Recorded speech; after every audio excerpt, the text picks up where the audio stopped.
Halo gengs, welcome back. Sebelumnya aku ucapkan terima kasih untuk kalian yang sudah klik video ini. Seperti biasanya di channel ini, aku akan membahas 3 video creepy serta viral di media sosial. Dan pada hari ini video pertama yang akan aku bahas adalah tentang kejadian di sekolah Serbia yang viral. Video kedua adalah tentang terseret sungai. Video ketiga adalah tentang kisah oleh Kuznetsov.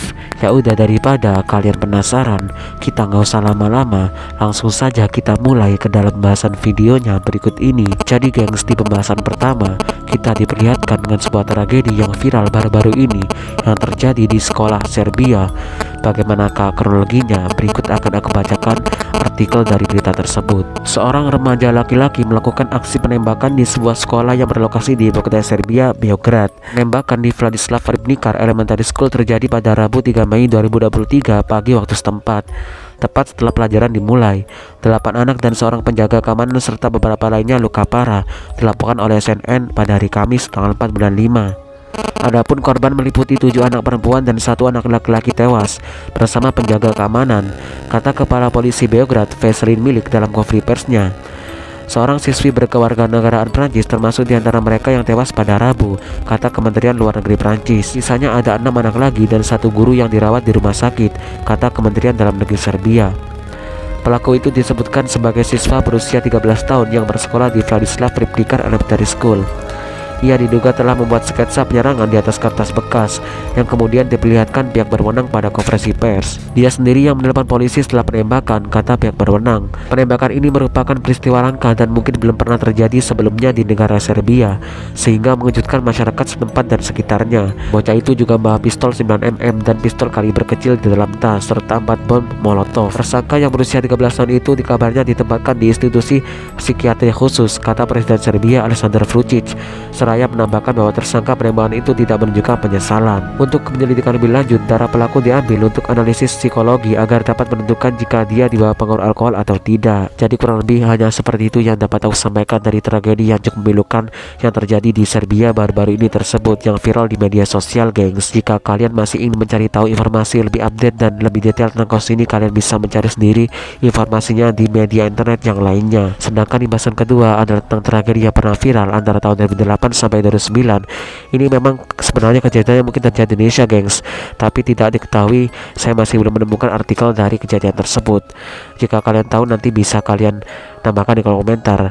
Namun di dalam video tersebut terlihat ada seperti sungai yang sedang banjir gitu gengs, dan entah apa yang terjadi di area sungai tersebut. Terlihat banyak sekali orang dan sepertinya sungai tersebut lagi ada banjir gengs.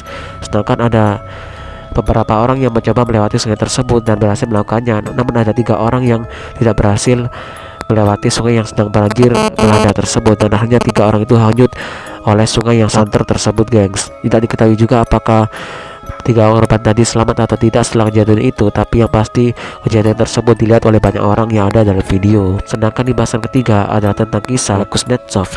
Siapakah beliau dan bagaimanakah kisahnya? Langsung saja kita simak bareng-bareng ceritanya. Pria bernama Oleg Vladimirovich Kuznetsov lahir di Rusia pada tanggal 30 April tahun 1969. Adalah seorang pembunuh berantai Rusia yang dihukum karena membunuh 10 wanita dan anak perempuan. Orang tuanya bercerai ketika dia berusia 5 tahun. Kuznetsov tinggal bersama ibunya dan tidak diizinkan berbicara dengan ibunya. Dia menunjukkan kepribadian asosial di masa kecilnya, tetapi aktif secara seksual pada usia 16 tahun. Dia kemudian bertugas di Angkatan Darat Soviet dan ditempatkan di Kiev. Kuznetsov lalu kembali ke Balashikha pada tahun 1989. Dia memulai karir kriminalnya pada usia 16 tahun sebagai pemerkosa berantai. Kuznetsov kemudian mengklaim telah melakukan sebanyak 500 atau 600 pemerkosaan. Pada bulan Mei tahun 1991, Kuznetsov melakukan pembunuhan pertamanya saat bekerja sebagai sopir truk. Menurut Kuznetsov, dia dimintai uang setelah berhubungan seks suka sama suka dengan seorang wanita sebagai imbalan agar dia tidak melaporkannya sebagai pemerkosaan. Dia kemudian membunuhnya setelah memukulinya dengan kunci pas dan mengikatnya ke pohon. Kemudian pada November 1991, Kuznetsov bertemu mantan pacarnya di dekat pemakaman di Balashikha dan memperkaosnya. Dia mengatakan kepadanya bahwa dia tidak akan melaporkannya ke polisi, tetapi kemudian melaporkan keperkosaan tersebut. Kuznetsov kemudian melarikan diri ke Kiev dan mulai memperkenalkan dirinya kepada wanita sebagai Dima Fadev, yang menyebabkan dia kemudian menerima julukan False Dmitry. Dalam pembunuhan tersebut, Kuznetsov akan memikat korbannya ke sebuah restoran yang dia klaim berada di taman. Dia juga akan menempatkan objek yang menarik atau diinginkan seperti perhiasan dan juga yang lain-lain menyergap wanita. Kemudian mereka berhenti untuk mengambilnya. Dia akan membunuh para korban dengan menikam mereka dengan pisau dan juga menikam mata mereka, karena dia percaya bahwa mata tersebut membawa potret si pembunuh. Dia kemudian pindah ke Moskow.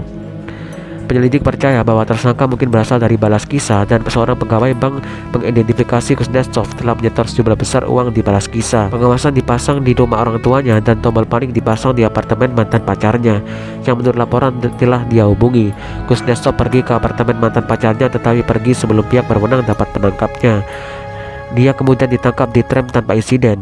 Pada satu titik dia mengaku melakukan 18 pembunuhan, tetapi 8 diantaranya tidak pernah dibuktikan. Akhirnya pada tahun 1993 Kuznetsov resmi dijatuhi hukuman mati. Namun hukuman ini diubah menjadi penjara seumur hidup ketika hukuman mati ditangguhkan tanpa batas waktu di Rusia pada tahun 1999 silam. Menurut berita yang saya dapat, Kuznetsov masih ada sampai saat ini dan masih ada di penjara Rusia, gengs. Oke, mungkin hanya itu yang dapat aku sampaikan dari 3 bahasan video pada hari ini. Jika kalian ada pendapat, kalian bisa menambahkannya di kolom komentar. Seperti biasanya di channel ini aku tidak menampilkan videonya karena terlalu sensitif. Untuk itu jika kalian penasaran dengan videonya, cek aja nanti di pin kolom komentar paling atas yang telah aku sematkan dari video ini. So aku ucapkan terima kasih untuk kalian yang sudah menonton video ini gak selesai. Mungkin itu aja dari aku. Sehat-sehat terus kalian yang di rumah. Kita ketemu lagi di video selanjutnya dan sampai jumpa.